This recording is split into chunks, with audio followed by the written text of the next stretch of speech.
আসন্ন ত্রয়োদশ জাতীয় সংসদ নির্বাচনে নারায়ণগঞ্জ ৫ আসনে বিএনপির মনোনয়নপ্রাপ্ত মাসুদুজ্জামান মাসুদ নির্বাচন থেকে সরে দাঁড়ানোর ঘোষণা দিয়েছেন। মঙ্গলবার নারায়ণগঞ্জ প্রেস ক্লাবে সাংবাদিকদের সঙ্গে মতবিনিময়ের সময় তিনি এই ঘোষণা দেন।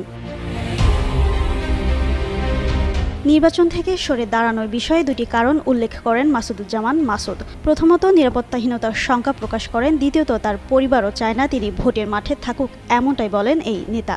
বলেন, পারিবারিক এবং নিরাপত্তা সহ একাধিক কারণে এই নির্বাচন থেকে সরে যাচ্ছেন তিনি। সব কথা হয়তো এখানেই বলা যাবে না, কিন্তু তিনি বাধ্য হয়েছেন। এ সময় বিএনপির মনোনীত এই প্রার্থী, নেতাকর্মী ও শহর বন্দরের বাসিন্দাদের কাছে ক্ষমা চান। এই আসনে যিনি নির্বাচন করবেন তার পক্ষে সমর্থন থাকবে বলেও জানান তিনি।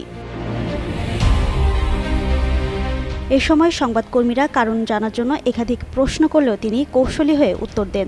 তার এই সিদ্ধান্তে নেতাকর্মীরা সবাই কষ্ট পাবে উল্লেখ করে বলেন, তার নিরাপত্তা নিয়ে চিন্তিত তার পরিবারের সাথে এই জায়গায় নেগোসিয়েশন করতে পারছেন না। তবে বিষয়টা এমন না যে সরকার নিরাপত্তা দিতে পারছেন না, সে কারণে সরে যাচ্ছেন।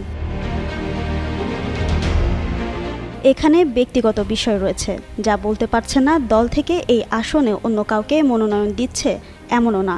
ব্যক্তিগতভাবে এই সিদ্ধান্ত নিয়েছেন বলেও জানান তিনি। জিন্নাত আরা ঋতু, যুগান্ত নিউজ।